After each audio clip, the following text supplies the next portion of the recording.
नमस्कार दोस्तों, स्वागत है आप सभी का यूट्यूब चैनल एबी टेक में। दोस्तों एनसीटीई ने अभी हाल ही में 14 अक्टूबर को भारत का राजपत्र जारी किया है और इस राजपत्र के अनुसार जो प्राइमरी टीचर की एलिजिबिलिटी है और जो टीजीटी टीचर की एलिजिबिलिटी है उसमें काफ़ी कुछ बदलाव हो गया है। और ये जो सारी चीज़ें हैं सभी प्रकार की शिक्षक भर्तियों में लागू होगा, चाहे वो यूपी टीजीटी पीजीटी हो, एलटी ग्रेड हो या केवीएस एनवीएस DSSB या अन्य जो भी अन्य राज्यों की भर्तियां हैं, सभी राज्यों में ये चीज़ें लागू होंगी। अब इस नोटिफिकेशन के अगर सार की बात कर लेते हैं तो अब शिक्षक बनना थोड़ा सा यहाँ पर और मुश्किल हो जाएगा, क्योंकि यहाँ पर कुछ ऐसे बदलाव हुए हैं जिनसे कंपटीशन और ज़्यादा बढ़ेगा। तो क्या कुछ बदलाव हुआ है, सारी चीज़ें हम आपको इस वीडियो में बताएंगे। वीडियो को आप लोग लाइक और शेयर कर दीजिए। दोस्तों जैसे आप लोग एनसीटीई की वेबसाइट पर जाएंगे तो यहाँ पर आपको ये देखिए वेब पेज मिलेगा और यहाँ पर मिनिमम क्वालिफिकेशन फॉर टीचर्स, इसमें कई सारे आपको जो है गजट मिल जाएंगे। सबसे पहला जो गजट जारी हुआ था 23 अगस्त 2010 को जारी हुआ था और इस गजट के बाद कई सारे अन्य गजट जारी हुए। इसी कड़ी में एक गजट जारी हुआ था 28 जून 2018 को। इस गजट के अंतर्गत ही बीएड को प्राइमरी में शामिल किया गया था, लेकिन यहाँ पर 50% की बाध्यता थी। उसके हिसाब से फिर एनसीटीई ने 13 नवंबर 2019 को एक गजट जारी की जिसमें स्नातक के साथ परास्नातक को भी एलिजिबल कर दिया कि अगर किसी का स्नातक में 50% नहीं है तो पीजी के बेस पर वो आवेदन कर सकता है। ये 2019 वाले गजट के अंतर्गत हुआ था। आज फिर देखिए यानी 13 अक्टूबर को फिर से इसमें गजट जारी किया गया है और यहाँ पर आप लोग देख सकते हैं इसका पूरा जो चीज़ें वो दी गई हैं। तो हमको सारी चीज़ सारे गजट आपको बारी बारी से दिखाएंगे, सारी जो बारीकियाँ हैं उसको भी समझाएंगे। चलिए अब देख लेते हैं इसकी PDF। यहाँ पर आप लोग देख सकते हैं एक गजट है जो कि 14 अक्टूबर 2021 को प्रकाशित हुआ, लेकिन यहाँ पर डेट देखेंगे तो एक दिन पहले की है। अब यहाँ पर जो गजट है इसमें आप साफ शब्दों पर देख सकते हैं दिया गया है कि 25 अगस्त 2010 को प्रकाशित अधिसूचना संख्या 6103/20/2010 दिनांक 23 अगस्त 2010 में पुनः संशोधन करते हुए ठीक है यहाँ पर सीधे लागू की गई हैं। तो क्या क्या संशोधन हुआ, तो देखिए नंबर 1 पर लिखा है यहाँ पर कि उक्त अधिसूचना में अनुच्छेद 1 में उपच्छेद फर्स्ट के खंड का में जो शब्द दिए गए थे उन शब्दों को अब यहाँ पर इन शब्दों से जो है आपको उसमें आगे जोड़ देना है। अब क्या शब्द जोड़े गए हैं, तो यहाँ पर देखिए यहाँ पर लिखा है कि न्यूनतम 50% अंकों अथवा उसके समकक्ष ग्रेड के साथ स्नातकोत्तर और 3 वर्षीय एकीकृत बीएड एमएड। तो सबसे पहले हम लोग यहाँ पर 2010 का नोटिफिकेशन देख लेते हैं कि यहाँ पर कहाँ पर क्या बदलाव हुआ है। यहाँ पर देखिए ये जो गैजेट है ये आपका 23 अगस्त 2010 का गैजेट है, ठीक है। और यही एक गैजेट मेन है जिसमें कुछ बदलाव यहाँ पर जो है वो किया गया। तो अगर ध्यान से देखें तो अनुच्छेद 1 के अंतर्गत फर्स्ट के अंतर्गत जो गजट बदलाव हुआ वो आपको यहाँ पर देखने को मिलेगा।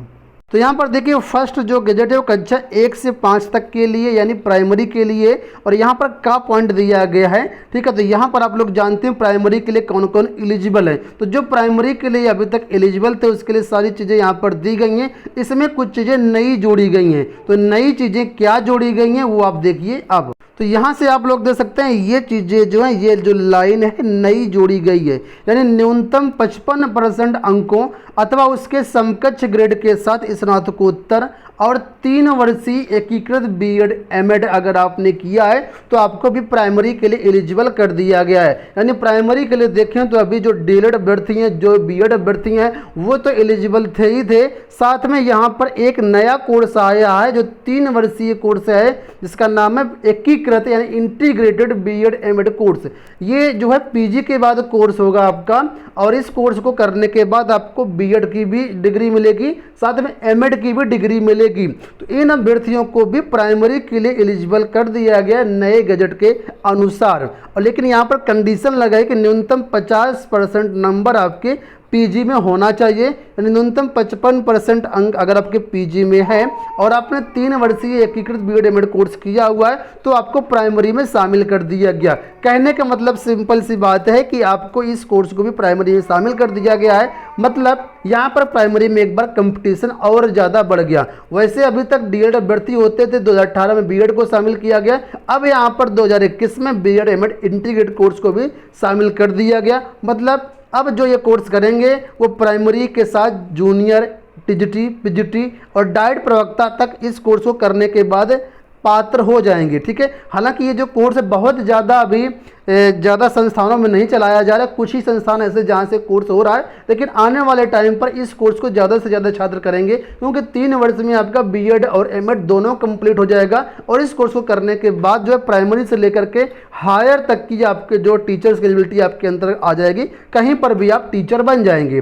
चलिए अब दूसरा जो अमेंडमेंट किया गया है, जो संशोधन किया गया है, वो देखिए यहाँ पर किया गया अनुच्छेद 1 में उपच्छेद 2 खंड का में जो किया गया है, तो इसको देख लेते हैं ये किससे संबंधित है। देखिए 2010 का नोटिफिकेशन है, गैजेट है, यहाँ पर अनुच्छेद 1 ये है। अब इसमें हमें उप अनुच्छेद 2 में जाना है, तो उप अनुच्छेद 2 यहाँ पर मिलेगा।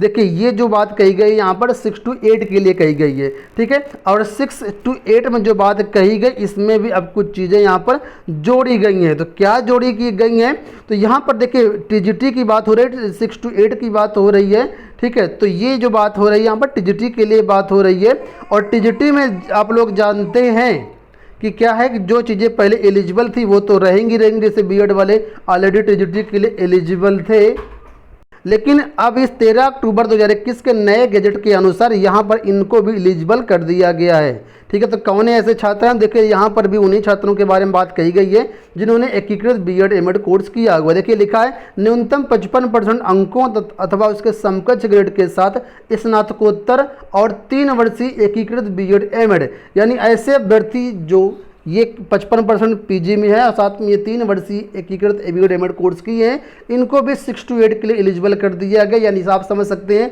कि टीजीटी के लिए एलिजिबल कर दिया गया। टीजीटी के जो टीचर होते हैं वह 6 to 8 से लेकर के 9-10 तक पढ़ाते हैं, ठीक है, तो इनको भी एलिजिबल कर दिया गया है। अब तीसरे पॉइंट में यहाँ पर देखिए एक अमेंडमेंट और हुआ है, तो ये अमेंडमेंट देखिए किसके बारे में हुआ है, तो देखिए यहाँ पर लिखा है कि पैराग्राफ 3 में खंड ख में इस खंड को शामिल किया जाएगा। यानी पैराग्राफ जो 3 है आपका, ठीक है, उसमें खंड ख में इन लोगों को शामिल किया जाएगा। तो यहाँ पर देखिए ये 2010 का नोटिफिकेशन है गैजेट और यहाँ पर देखिए अनुच्छेद 3 ये है ट्रेनिंग टू बी अंडरगॉन, ठीक है, और यहाँ पर खंड ख में जो है बदलाव, मतलब कुछ चीज़ें नई जोड़ी गई हैं। तो खंड ख देखिए यहाँ पर जो बी वाला सेक्शन है इसके आगे कुछ चीज़ें नई जोड़ी गई। क्या चीज़ें नई जोड़ी गई, अब देखिए नए नोटिफिकेशन में देखिए यहाँ पर लिखा है कि जिसने भी राष्ट्रीय शिक्षा परिषद से मान्यता प्राप्त किसी संस्थान से 3 वर्षीय एकीकृत बीएड एमएड की योग्यता हासिल कर ली है,